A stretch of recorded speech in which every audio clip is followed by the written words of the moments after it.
नमस्कार, बहुत स्वागत है आपका स्वदेश न्यूज में। मैं हूं आपके साथ अंशुल शर्मा। आप देख रहे हैं नायक की विदाई कैसे होगी भरपाई। तमिलनाडु के कुन्नूर के जंगलों में बुधवार को सेना का MI-17V5 हेलीकॉप्टर क्रैश हो गया। इसमें chief of defence staff general Vipin Rawat, उनकी पत्नी मधुलिका समेत 13 लोगों की मौत हो गई।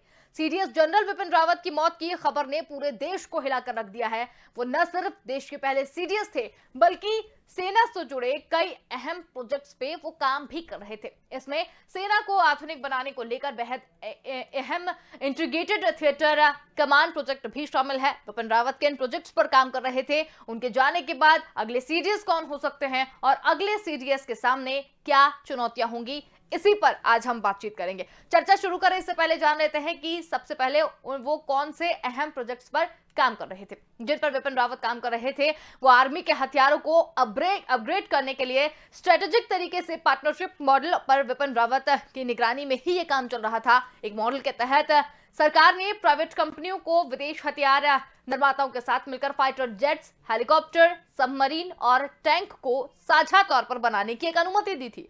प्रोजेक्ट पर विपिन रावत ने कहा था कि ये सशस्त्र बलों को आधुनिक बनाने में मदद करेगा। हमें धीरे धीरे अपने टैंकों को बदलने के बारे में भी सोचना होगा। हमारे कुछ पुराने सिस्टम को अगले 7 से 8 सालों में बदलना होगा। इसीलिए इस प्रोजेक्ट पर काम शुरू करने का यही सही समय है।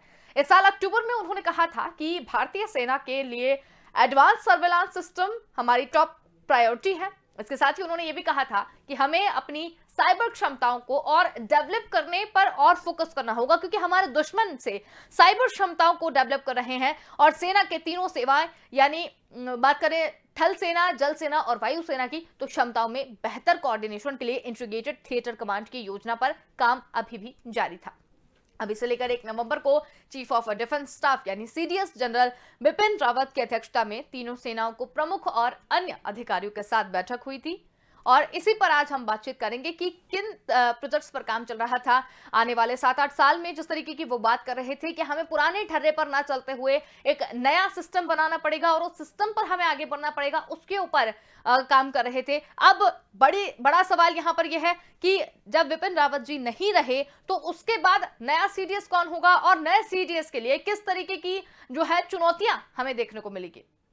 और इसी पर आज हम चर्चा करेंगे। और चर्चा के लिए हमारे साथ मौजूद है रक्षा विशेषज्ञ राजेश भारती जी और सुमन शर्मा जी, रक्षा विशेषज्ञ हमारे साथ यहाँ पर मौजूद रहेंगी और इस पूरी चर्चा को आगे बढ़ाते हैं। राजेश जी, आपसे जानना चाहेंगे कि अपने प्रोजेक्ट्स को छोड़कर अधूरा चले गए हैं जनरल रावत। अब बड़ा सवाल यह है कि वो प्रोजेक्ट्स को तो छोड़ के चले गए हैं, लेकिन दर्शकों को हम ये जानना चाहते हैं कि कौन से वो अहम प्रोजेक्ट्स थे जिनके ऊपर विपिन रावत जी काम कर रहे थे और अब किस तरह की चुनौतियां नए सीडीएस के लिए रहेंगी। अभी कुछ दिन पहले ही सर्वप्रथम तो विपिन रावत जी जो हमारे सीडीएस थे, उनके इस असामयिक मृत्यु के लिए हम सब जो है दुखी हैं। पूरा देश इस दुख में उनके परिवार के साथ, भारतीय सेना के साथ है। जहां तक सीडीएस विपिन रावत के प्रोजेक्ट की बात है, तो सीडीएस विपिन रावत जी जब आर्मी के जनरल थे तभी वो एक बात को लेके बार बार जो है फोकस कर रहे थे। वो था जो है कमांड जो है डिफेंस का ज्वाइंट कमांड की बात हो रही थी। अभी क्या है कि आर्मी के 7 कमांड है भारत में, एयरफोर्स के भी 7 कमांड है और नेवी के 3 कमांड है। इन सबको मिलाकर एक जो है ज्वाइंट कमांड, 4 ज्वाइंट कमांड बनाने की बात चल रही थी। और अभी कुछ दिन पहले ही उसको लेके एक वित्त मंत्रालय, रक्षा और अलग अलग मंत्रालय जो संबंधित लोग हैं, एक मीटिंग हुई थी जिसमें विपिन रावत ने इस मुद्दे को आगे बढ़ाया था। और अब जो है ज्वाइंट कमांड बनने के बाद जो नई योजना थी उसमें 4 कमांड जो बनाए जाने हैं भारत में, वो उनकी रिपोर्टिंग अब सीडीएस को होनी थी। तो निश्चित रूप से जो है इस ज्वाइंट कमांड के बनने के बाद आर्मी के जनरल, एयरफोर्स और नेवी तीनों जनरल का पोजीशन जो है वो अपने अपने फोर्स में, एयरफोर्स, आर्मी और नेवी में वो सेकंड मैन का हो जाता। ये एक स्थिति बनती। और ये एक ऐसा प्रोजेक्ट है जिसपे विपिन रावत ने काफी काम किया था। इनको लाया ही गया था इसी उद्देश्य से कि ये एक ज्वाइंट कमांड भारत में बनाया जाए, क्योंकि ऑलरेडी चाइना और यूएसए इस पे काम कर रहे हैं। वहाँ जो है ज्वाइंट कमांड होता है जिसमें तीनों सेना के तीनों विंग मिलके काम करते हैं, क्योंकि अब जो दौर आ गया है, क्योंकि अब कोई भी लड़ाई, जैसे हमने कारगिल वार ही देखा, तो कारगिल वार में टारगेट को सॉफ्ट करने के लिए हमने जिस तरह से एयरफोर्स का इस्तेमाल किया, यदि ज्वाइंट कमांड होता तो एयरफोर्स और आर्मी जिस कोऑर्डिनेटेड तरीके से लड़ती, उस समय जो है एयरफोर्स हमें कवर दे रही थी, लेकिन एयरफोर्स की का जो कवर है वो एयरफोर्स इंडिपेंडेंटली हैंडल कर रही थी और आर्मी अपने चोटी पे जो कब्जे करने थे अलग अलग पॉइंट्स पे, वो आर्मी उसको अपने लेवल पे कर रही थी। तो ज्वाइंट कमांड होने के बाद जो है एक ही जगह से ऑपरेशन दोनों होता तो शायद बेहतर कोऑर्डिनेशन होता, और आने वाले समय में मुझे लगता है कि देश को शायद इसकी जरूरत तो होगी ही कि हमें जो है ज्वाइंट कमांड थिएटर, उसको जो है ज्वाइंट कमांड थिएटर पूरी तरह कहा जाता है कि उसकी जरूरत पड़ेगी, और उसके माध्यम से हम आसानी से या बेहतर तरीके से कोऑर्डिनेटेड तरीके से हम अपने डिफेंस और अटैक दोनों जो है प्लान कर सकते हैं। बिल्कुल। सुमन शर्मा जी, आपसे जानना चाहेंगे कि विपिन रावत जी तो चले गए, असामयिक उनकी मृत्यु यहाँ पर हुई है, जो कि हमारे सेना के लिए, हमारे देश के लिए एक बहुत ही अपूर्णीय क्षति है, इस बात से कतई इनकार नहीं किया जा सकता। लेकिन फिर भी अब उनकी जगह किसी को तो बनाना होगा, कोई नया सीडीएस तो यहाँ पर होगा, तो कौन नया सीडीएस हो सकता है? देखिए, ये बहुत ही दुखदपूर्ण घटना है, और जो भी कल हुआ, तो वो जो 13 जो शहीद, उनकी उनकी फैमिलीज के साथ पूरे कंट्री की प्रेयर्स हैं। आपने सीडीएस की जगह कौन लेगा ऐसे पूछा। देखिए, ये सबसे पहले तो ये बहुत ही नई पोस्ट है जो कि क्रिएट हुई थी। इसका पिछले 50 सालों से इसके बारे में बोला जा रहा था कि ये होनी चाहिए पोस्ट, और कारगिल के बाद तो स्पेशली इसके बारे में बोला गया था रिकमेंडेशंस में भी कि ये वाली पोस्ट होनी चाहिए। तो इस सरकार ने ये काम करके दिखाया, लेकिन ये एक हैंड पिक पोजीशन थी। आप अगर देखें appointment of chief of army staff जब जनरल रावत का हुआ था, तो तब भी उनके ऊपर 2 सीनियर्स थे, उनको छोड़कर उन्हें चुना गया था उनकी मेरिट को देखकर और उनकी काबिलियत को देखकर। तो वो भी एक तरह का मेरिटोरियस अपॉइंटमेंट था जो कि इस सरकार ने करके दिखाया था फॉर द फर्स्ट टाइम, क्योंकि हमेशा सीनियरिटी के हिसाब से होता था। और सीडीएस भी जनरल रावत को ही लाया गया उनके पूरे 3 साल पूरे होने के बाद। तो ये एक विश्वास और भरोसे वाली बात थी, और एनएसए डोवल और डिफेंस मिनिस्टर और प्राइम मिनिस्टर, इन सब की एक सहमति से कि उन्हें एक जिस तरह का एक ऑफिसर चाहिए था इस पर्टिकुलर पोस्ट के लिए, वो सारी क्वालिटीज उन्हें जनरल रावत में नजर आई। अब जहाँ तक सवाल है कि उनके बाद कौन आएगा, तो यहाँ कोई डिप्यूटी या कोई हायरार्की वाला स्ट्रक्चर नहीं फॉलो हो रहा है जैसे कि सर्विसेज में होता है उनके चीफ को चुनने के वक्त, कि जो सीनियर मोस्ट होता है ऐसे ही कवायद लगाई जाती है कि वो ही बनेगा। लेकिन यहाँ ऐसा कुछ नहीं है। अगर या तो वो रिटायर्ड को लेकर आना चाहते हैं, अभी नेवल चीफ रिटायर हुए हैं, और 2 महीने पहले एयरफोर्स चीफ रिटायर हुए थे। तो अभी वो दोनों रिटायर्ड हैं, और या वो सर्विंग को चलाना चाहते हैं जो ऑलरेडी सर्व कर रहे हैं, ये फैसला सरकार लेगी। और उन्होंने जो अभी 1 हफ्ते का टाइम मांगा है, तो अगर जैसे आईडीएस का चीफ सिस्क का अपॉइंटमेंट ऑलरेडी है जो कि एग्जिस्ट कर रहा है, वहाँ तीनों सर्विसेज में से रोटेशन में चलता है कि आर्मी नेवी एयरफोर्स के तीनों रोटेशन में आते हैं। अगर वो चीज अगर ध्यान में रखी जाए, तो अभी जैसे जनरल रावत को जो 3 साल का अपॉइंटमेंट दिया गया था, उसमें अभी 13 महीने बाकी हैं। तो या तो ये 13 महीने वो एक आर्मी ऑफिसर से ही पूरा करवाना चाहते हैं, या फिर वो इन 13 महीनों को नजरअंदाज करके कोई नया आदमी जो लेकर आएंगे, मतलब वो फ्रेश बिगनिंग करेगा, नए तरीके से स्टार्ट करे। तो ये वाला फैसला सरकार करेगी कि वो सर्विंग ऑफिसर को लाना चाहते हैं या कोई रिटायर्ड को, या किसी आर्मी कमांडर। देखिए, आर्मी कमांडर्स भी जो 3 स्टार होते हैं, उनकी भी काबिलियत और होशियारी और तजुर्बे में कोई कमी नहीं होती है। वो लोग सभी एक लेवल के होते हैं, उनमें से जो सीनियर होता है वो चीफ बनाया जाता है। तो ये देखना है कि वो एक ये हैंडपिक अपॉइंटमेंट है कि प्राइम मिनिस्टर, डिफेंस मिनिस्टर और एनएसए डोवल, ये लोग सब किसके साथ काम करना चाहेंगे, क्योंकि सीडीएस कोई मामूली पोस्ट नहीं थी. He is a 1 point contact person for the government. बिल्कुल डिफेंस पॉलिसी ग्रुप में ये एडवाइजर हैं. डिपार्टमेंट ऑफ मिलिट्री अफेयर्स को ये हेड कर रहे हैं. और जिस तरह के रिफॉर्म्स ध्यान में रखकर ये वाली पोस्ट बनाई गई थी कि ट्राई सर्विसेज में एक तरह की सिनर्जी बने. और उसके अलावा अगर हम देखें तो एक पर्सनालिटी की भी बात आती है यहाँ. जनरल रावत की एक पर्सनालिटी थी, तो वो एक सब चाहेंगे कि जो अधूरा काम वो छोड़ गए हैं और वैसे भी एक सीडीएस एक चीफ के ऊपर समझे जा रहे हैं. और उनका काम भी थोड़ा अलग है, एक इंटरनेशनल प्रोफाइल भी है उनकी. तो उस हिसाब से ये सब लोग चाहेंगे कि वैसा ही कोई हो. एक पर्सनालिटी वाली बात भी देखी जाएगी यहाँ.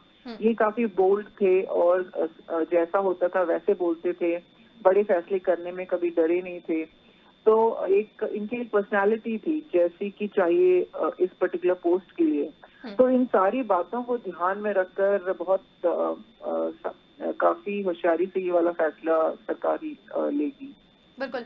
सुमन जी, लेकिन जिस तरीके से आपने बताया कि सीडीएस का पद जो था एक वो बहुत महत्वपूर्ण पद है और बहुत ही मुश्किल होगी इसमें जो नए सीडीएस आएंगे उनको चुनने के लिए. लेकिन क्या लगता है, आपके नज़रिए से क्या है, क्या नए सीडीएस के सामने चुनौतियां क्या होंगी? क्योंकि अभी ये पहले ही हमारे सीडीएस थे और जैसा कि आप ही ने बताया कि ये बहुत महत्वपूर्ण पद है और ये अभी अभी जो पोस्ट है वो क्रिएट हुई थी कुछ समय पहले ही.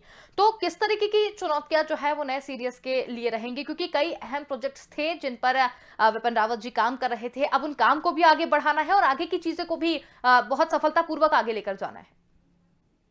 बात बिल्कुल ठीक है कि कल से ही जब से ये घटना घटी है सब लोग कह रहे हैं these are large booths to be filled. ये बहुत ही बड़े मतलब ये पद इस तरह वैक्यूम छोड़कर गए हैं जनरल रावत की. इसको भर पाना इन्हीं जैसा कोई मतलब हमें मिले ऐसा. देखिए सबकी पर्सनालिटीज अलग होती हैं, सब अलग तरीके से काम करते हैं और तजुर्बे में कोई कमी नहीं होती है. मगर तजुर्बे के अलावा एक सिनर्जी बना के चलना ट्राई सर्विसेज के अंदर भी, उसके अलावा सरकार के साथ और फिर एक इंटरनेशनल एक इमेज होना, इन सारी बातों को लेकर एक ऐसा ऑफिसर चुना जाएगा जो कि ये सारी. और इसके अलावा जो रिफॉर्म्स जो इन्होंने स्टार्ट करी थी, जैसे सर ने भी बताया, थिएटराइजेशन, जो थिएटर कमांड्स जो बनेंगी, जो ट्राई सर्विसेज होंगी, ये एक बहुत बड़ी जिम्मेदारी प्राइम मिनिस्टर की तरफ से इन्हें मिली हुई थी. तो ये वाला काम जो अधूरा छोड़ा हुआ है, ये वाला काम भी पूरी सफलतापूर्वक काम पूरा किया जाए. उसके अलावा जनरल रावत का ध्यान मेक इन इंडिया की तरफ बहुत था, अगर आपने देखा सुना भी होगा. वो पूरी तरह चाहते थे कि जैसे पुराने जो अंग्रेजों के वक्त के जो रीति रिवाज हैं या एक सेना उस पर्टिकुलर मोल्ड में है तो थोड़ा सा इंडियनाइज हो. उसके अलावा मेक इन इंडिया के ऊपर उनका बहुत जोर था. और आपने देखा होगा पिछले 2 सालों में 2 नेगेटिव लिस्ट निकाली है एमओडी ने, जिसमें लिस्ट है उन सब चीजों की जिनका इंपोर्ट बंद किया जाए और जो हिंदुस्तान में ही बनाए जाएं. तो इसमें भी इनका बहुत बड़ा हाथ था. और एक रिसोर्सेज मतलब इंडिया के इंडियन कंपनीज को टेंडर्स मिले ताकि वो काम करें और इंडियन एक वो जो डिफेंस इंडस्ट्री है उसे बढ़ावा मिले और आगे चल के वो एक्सपोर्ट करने के लायक भी बन सकें. ये सब इरादा इनका था. तो ये वाले काम, अधूरे कामों को जो आदमी पूरा करेगा वैसा वाला ऑफिसर ढूंढा जाएगा. बिल्कुल. राजेश जी, आपसे जानना चाहेंगे कि अपूर्णीय क्षति है ये तो साबित हो गया है और उसके साथ ही नए सीडीएस के लिए क्या कुछ चुनौतियां रहेंगी ये भी हमने सुमन जी से जान लिया है. लेकिन आपसे जानना चाहेंगे, आपके नजरिए से क्या लगता है कि क्या इतनी आसान होगी विपिन रावत की भरपाई? मैं विपिन रावत की अपनी एक शख्सियत थी और चीफ ऑफ डिफेंस स्टाफ के रूप में उन्होंने जो काम किया है वो देश भर में सराहा जा रहा था. लेकिन भारत में ये कहना कि आर्मी के पास टैलेंटेड लोगों की कमी नहीं है, एयरफोर्स और नेवी हमारे पास बहुत सारे लोग हैं. और दूसरा, विपिन रावत जो सीडीएस के रूप में कर पा रहे थे या कर रहे थे वो एक पूरी टीम करती है. निश्चित रूप से लीडर जो है उसको लीड करता है, वो फ्लैग बीरर होता है अपने टीम का, सबसे आगे झंडा लेके चलता है. लेकिन वो सारा काम एक टीम कर रही होती है और वो टीम, ठीक है विपिन रावत ने ही चुने होंगे लेकिन वो टीम आज भी मौजूद है.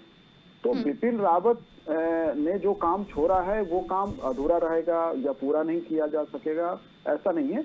हाँ, हमें एक व्यक्ति को, बेहतर व्यक्ति को लाना होगा। हाँ, एक दूसरे तरह का टसल जो सामने आ सकता है वो ये है कि भारत में या दुनिया में ज्यादातर देशों में सेना का मतलब आर्मी है। एयरफोर्स और नेवी जो है सेकंड और थर्ड पोजीशन होल्ड करती है, और शायद इसीलिए हमने आर्मी से जो है पहले सीडीएस को चुना।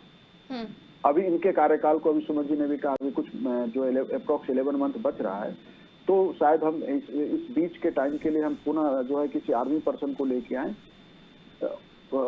ये हो सकता है। अब एक नाम आप चला भी रहे हैं नरवणे का, और भी कोई हो सकते हैं। ये अनुमान, वैसे मोदी सरकार के जो काम करने के तरीके हैं, जो नाम मीडिया में आता है सामान्यतः, उससे अलग फैसले होते हैं। तो यदि नाम ये चलाया जा रहा है तो इनका नाम चलने के बाद हो सकता है कि ये रेस से बाहर हो जाए। ऐसा एक जो है एक लाइटर जो है मेरा ये कमेंट है। तो इसलिए बिपिन रावत के काम अधूरे रह जाएंगे। हम जो है ज्वाइंट थिएटर कमांड नहीं बना पाएंगे, ये बात नहीं है।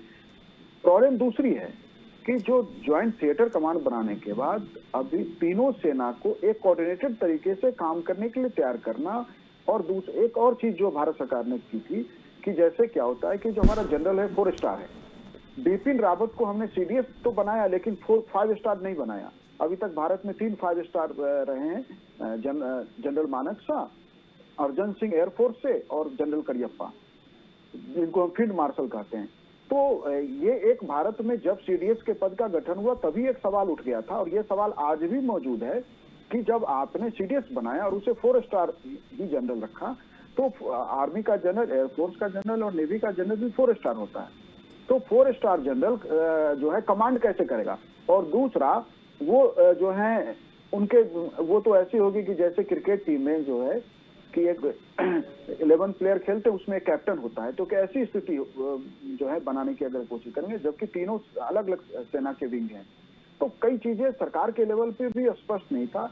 यदि हम ज्वाइंट थिएटर कमांड बनाना चाहते हैं तो वो तभी प्रॉपर तरीके से भारत में काम कर पाएगा, या बिपिन रावत का ये प्रयास पूरी तरह सफल तभी हो पाता या हो पाएगा जब आप 5 स्टार जनरल बनाए। जब तक कि सीडीएस 5 स्टार नहीं होगा तब तक ये जो है एयरफोर्स के साथ, इवन आर्मी के साथ भी और नेवी के साथ भी एक कोऑर्डिनेशन का इशू बना रहे। बिल्कुल। सुमन शर्मा जी, अगर बिपिन रावत जी के काम को देखें, जिस तरीके से उन्होंने काम किया और बहुत सारी चीज़ों को लेकर उन्होंने कुछ चेंजेस करने की भी बात कही, जिसमें ये अभी जो स्वदेशी हथियारों का जो मामला था अभी वो भी गरमाया हुआ था कि अब भारत जो है वो स्वदेशी हथियार भी बनाएंगे। तो इस हथियारों को बनाने के लिए और उसके इस्तेमाल को बढ़ावा देने के लिए भी बिपिन रावत जी थे। आप क्या कहेंगे इसके ऊपर? जी, जैसे मैंने पहले बताया, मेक इन इंडिया जो था वो इनिशिएटिव, उसको उन्होंने काफी बढ़ावा दिया, और उन्होंने खुलकर ये वाली बात कही कि ज्यादातर हथियार इंडियन कंपनी से ही बनवाए जाएं, उन्हीं से खरीदे जाएं, और टेंडर्स भी मेक इन इंडिया की तरफ निकाले जाएं। लेकिन बहुत सारे ऐसे हथियार और प्लेटफॉर्म्स होते हैं जो कि यहाँ बनना, या अभी उनका इतना डेवलपमेंट और रिसर्च नहीं हो पाया है कि यहाँ बन सके। इसीलिए वो लिस्ट निकाली गई थी जिसमें 108 पहले और 101 बाद में, ऐसे करके 2 लिस्ट निकाली गई थी कि जिनका यहाँ बन पाना, डेवलप होना वो मुश्किल है, वो बाहर से ही लिए जाएंगे, और जो यहाँ बन सकते हैं और अगर ओपन टेंडर हो रहा है तो इंडियन कंपनीज को भी इसीलिए स्ट्रेटेजिक पार्टनरशिप के तहत प्रोजेक्ट 75 इंडिया, आपने देखा होगा, वो सबमरीन जो एक्स्ट्रा जो आगे की लाइन है 6, उनमें वो स्ट्रेटेजिक पार्टनरशिप मॉडल के तहत वो वाला टेंडर निकला है, जिसमें 2 इंडियन शिपयार्ड्स के पास है। अब वो अपने अपने पार्टनर्स चुनेंगे बाहर के देशों से, उनके साथ जॉइंट वेंचर करके उनका डिजाइन लेकर यहाँ कंस्ट्रक्शन होगा, ऐसे है। तो हमेशा जनरल रावत ने ये कोशिश की कि मेक इन इंडिया से अपनी जो इंडिजिनस इंडस्ट्री है उसे बढ़ावा मिले। हमारे पास डीआरडीओ है जो कि डेवलपमेंट करता है, रिसर्च करता है। उसके बाद इंडियन कंपनीज हैं, प्राइवेट और पीएसयूज, पब्लिक। तो उन सबको वो सब मिलकर मतलब एक तो इंडिया में एम्प्लॉयमेंट जनरेट होगा, उसके अलावा इंडियन इंडस्ट्री को बढ़ावा मिलेगा, और फिर हम एक्सपोर्ट करने की हालत में आए। तो ये उनका एक सपना था कि मेक इन इंडिया से ये सब फायदे हैं और हमें इसी तरफ बढ़ना चाहिए। तो हमेशा उन्होंने इस बात को लेकर कोशिश बिल्कुल। करी। बिल्कुल। सुमन जी, लेकिन आपसे एक सवाल और है कि जैसा कि राजेश भारती जी ने कहा कि एक नाम जो हम नरवणे जी का चला रहे हैं, काफ़ी उनके नाम की प्रबल दावेदारी वो कर रहे हैं, सीडीएस अब अगले कौन हो सकते हैं। लेकिन सबसे पुख्ता जो है वो वाक़ई में एमएम नरवणे जी को माना जा रहा है। अनुभव और सीनियरिटी के हिसाब से भी नरवणे जी आगे हैं। तो आपको क्या लगता है, जो उन नरवणे जी का कार्यकाल जो रहा है, क्या उसके लिए वो फिट बैठते हैं आपके नज़रिए से? ये देखिए, जनरल नरवणे की रिटायरमेंट में अभी 7-8 महीने बाकी हैं एज आर्मी चीफ। हुँ, अगर प्राइम मिनिस्टर और जो गवर्नमेंट है वो ये डिसाइड करती है कि उनके वो 7-8 महीने हटा दिए जाए और उन्हें आरजी बना दिया जाए, तो वो एक उनका अपना डिसीजन होगा, वो गवर्नमेंट का डिसीजन होगा जो सबको मानना पड़ेगा। हुँ, फिर वहां पे फिर जो वहाँ वैक्यूम जो क्रिएट होगा आर्मी चीफ का, फिर वहाँ एक चीफ को उन्हें लेकर आना पड़ेगा। और चीफ को लाने के वक्त भी उन्हें ये देखना पड़ेगा कि जिसके पास कम से कम 2 साल होने चाहिए रिटायरमेंट में। वो एक ऐसे चीफ को नहीं ला सकते हैं जो भी सीनियर मोस्ट होगा उसको हो सकता है उसे ना ला पाए क्योंकि उसके पास इतना वक्त ना हो। बहुत सारे कंसिडरेशंस हैं जो कि देखे जाते हैं कि आगे किसके पास कितना वक्त है, कौन कब रिटायर हो रहा है। क्योंकि अगर किसी ऐसे अफसर को लाया जाए जो 6 महीने में रिटायर हो रहा है, फिर उसके बाद एक और चीफ लाना पड़ेगा, ये सब नहीं मतलब एक कंटिन्यूटी वाली बात है। तो वो सरकार क्या फैसला करेगी वो अभी देखने वाली बात है। कि जैसे मैंने बताया, अभी जनरल रावत को ही टाइम था 3 साल में, अभी उनका 1 साल से ऊपर बाकी है। तो अगर तो सरकार ये फैसला करती है कि ये जो 1 साल से ऊपर जो वक्त है अभी, इसे कोई आर्मी का ही ऑफिसर पूरा करे, तो वो आर्मी ऑफिसर ला सकते हैं। और या फिर अगर वो रोटेशन जिस तरह चलाना चाहते हैं कि भाई जैसे जैसे सिस्क का अपॉइंटमेंट चलता है रोटेशन से, जो आईडीएस के चीफ हैं, आर्मी नेवी एयरफोर्स, अगर वो ऐसा कुछ सिस्टम शुरू करना चाहते हैं तो वो उस हिसाब से देखेंगे कि अभी नेवी और एयरफोर्स के चीफ रिटायर हुए हैं, वहां से लाना चाहते हैं, या किसी और 3 स्टार को लाना चाहते हैं, या जनरल नरवणे को वो जल्दी रिटायर करके यहाँ लाना चाहते हैं कि सिर्फ 1 साल के लिए, या फिर उन्हें भी 3 साल का वक्त मिले। मतलब ये सारी चीजें सीसीएस की मीटिंग में डिस्कस होंगी। इसीलिए सरकार ने कल अनाउंसमेंट करी थी कि वो कुछ दिन इसमें लगेंगे इस अपॉइंटमेंट को डिसाइड करने में, क्योंकि ये एकदम इतनी जल्दी और अचानक हुआ है कि इसके बारे में किसी ने सोचा नहीं था। और ना ही ये कोई हायरार्की है कि यहाँ कुछ पता चले कि इनके बाद ये बनने वाले हैं, ऐसा कुछ नहीं है। ये सरकार की मर्जी पे है कि वो अपने ऐसा ऑफिसर लेकर आए जो अधूरे काम है उन्हें भी पूरा करें, और उसके अलावा भी जो उनके जो दूसरे एंगेजमेंट होते हैं और उनकी तरफ भी उनका ध्यान हो। बिल्कुल। बहुत धन्यवाद आप दोनों का ही, आप हमारे साथ जुड़े और इस पूरी चर्चा में शामिल हुए। तो आज हम बात कर रहे थे नायक की विदाई कैसे होगी भरपाई, इस पर विपिन रावत जी की जगह आखिर कौन ले पाएगा, नया सीडीएस कौन होगा, किस तरीके से उन्होंने काम किया था और नए सीडीएस के लिए क्या कुछ चुनौतियां होंगी, इस पर हमने बात की। फिलहाल के लिए इतना ही। देखते रहिए स्वदेश न्यूज, क्योंकि सबसे पहले देश।